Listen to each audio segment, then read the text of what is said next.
लखनऊ। उत्तर प्रदेश बिजली कर्मचारी संघ ट्रांस गोमती जोन जानकीपुरम एवं गोमती नगर जोन का वार्षिक सम्मेलन संगठन कार्यालय अहिवनपुर, सीतापुर रोड में संपन्न हुआ।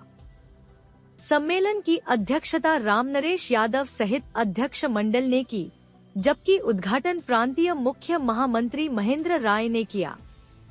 अपने संबोधन में उन्होंने पूर्वांचल और दक्षिणांचल निगम के निजीकरण का विरोध करते हुए इलेक्ट्रिसिटी अमेंडमेंट बिल 2025 को वापस लेने की मांग उठाई। साथ ही कर्मचारियों, पेंशनरों की सुविधाएं कम किए जाने और संविदा कर्मियों की छंटनी पर रोक लगाने की बात कही गई। सम्मेलन में 31 सदस्यीय कार्यकारिणी का गठन हुआ, जिसमें I0D0 जोशी अध्यक्ष, AK मिश्रा मंत्री और चंद्रमोहन कोषाध्यक्ष चुने गए। कैमरा पर्सन आतिफ के साथ MVT द न्यूज़पेपर, लखनऊ।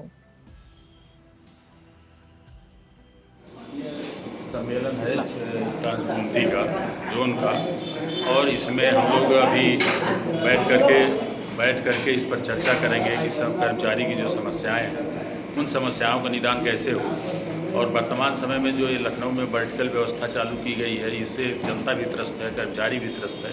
इन सारे मुद्दों पर विचार करके आगे हम लोग निर्णय लेंगे कि हम लोग लखनऊ में क्या कर सकते हैं कर्मचारी की बेहतरी के लिए, जनता की बेहतरी के लिए, और मतलब प्रबंधन का जो अत्याचार चल रहा है उसके खिलाफ। सर, मुख्य क्या मांगे आप लोगों? मुख्य मांगे इसमें हमारी यही रहेंगी कि एक तो वर्टिकल व्यवस्था खत्म की जाए, क्योंकि इससे जनता परेशान हो रही है।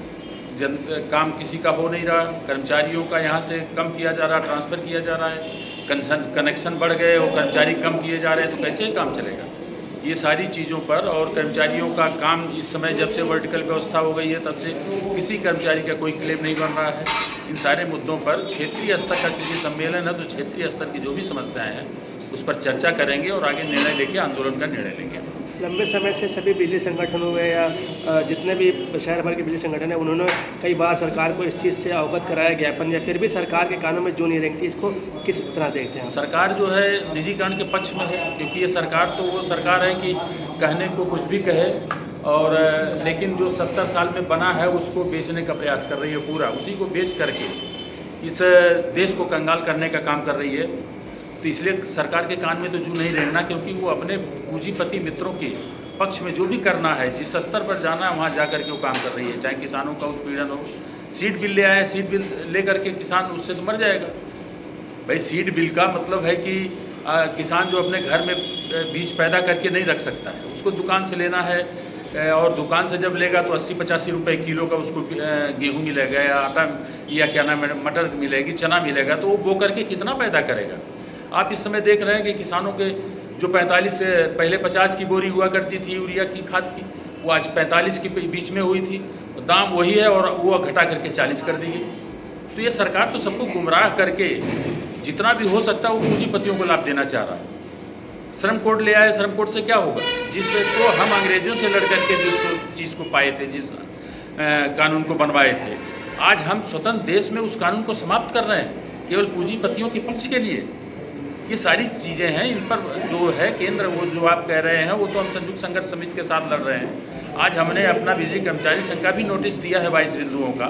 पेंशन है, पुरानी पेंशन हमारे यहाँ लागू नहीं है, राज्य सरकार 5 तक लागू की है, बैठा भाई 5 तक तो करो। हमारे यहाँ 2000 से बंद है। कर्मचारियों की छटनी हो रही, संविदा के लोग जो 80,000 काम कर रहे थे उसमें से भी 25,000 निकाल दिए गए, जिनको आज आउटसोर्स निगम बना है वो, और हमारा प्रबंधन कह रहा है कि आउटसोर्स निगम से हमें बाहर रखिए, क्योंकि वो हमें जो वेतन दे रहे हैं, वो जो रेहड़ी और दुकानदार जो काम करते हैं, जो 75 उद्योग हैं, उनका वेतन हमें दे रहे हैं। ये सारी चीज़ें, इन सारे मुद्दों पर विचार करके हम लोग प्रांत पे भी लड़ेंगे और यहाँ क्षेत्रीय स्तर पर भी लड़ाई अपनी जारी रखेंगे। इसका असर क्या 2027 चुनाव में भी दिख सकता है? नहीं, 2027 के चुनाव में तो हम कह रहे हैं कि सरकार को अगर हम लाए तो फिर देश और बर्बाद हो जाएगा। हम लोगों का तो खुला ऐलान है कि भाई जो भी इस सरकार के विरोध में जितना भी कर सकते हैं हम लोग करेंगे, क्योंकि किसान से लेके मजदूर से लेके जो चौराहों पर खड़े होते हैं रोज़ सुबह अपने को बेचते हैं, अगर शाम को 400-300 मिल गया तो ठीक है, उसके परिवार का पेट पलता है, अन्यथा वो भी शाम को जा करके घर में बैठ जाते हैं। इन सब मुद्दों को लेकर के हम लोग कहेंगे कि इस सरकार को हटाना अनिवार्य है। अगर ये सरकार रह गई तो जो आपका 55,000 कर्ज था हमारे ऊपर, देश के ऊपर $55,000, लेकिन आज उस कर्ज की $255,000 हो गया। आपने महंगाई कहाँ कर दी? देश के ऊपर जो हमारे ऊपर 28,000 कर्ज था वो आज 1,30,000 हो गया प्रति व्यक्ति। हम आप खड़े हैं, हमारे ऊपर भी उतना कर्ज है, आपके ऊपर भी है, जो बच्चा पैदा हो रहा है उसके ऊपर। तो देश को तो ये बर्बाद कर रहे हैं। तो देश को अगर बचाना है तो भाजपा को हटाना है। अपना परिचय दे दें सर। महेंद्र राय, मुख्य महामंत्री, उत्तर प्रदेश बिजली कर्मचारी संघ, सदस्य कार्यकारिणी AITUC, दिल्ली।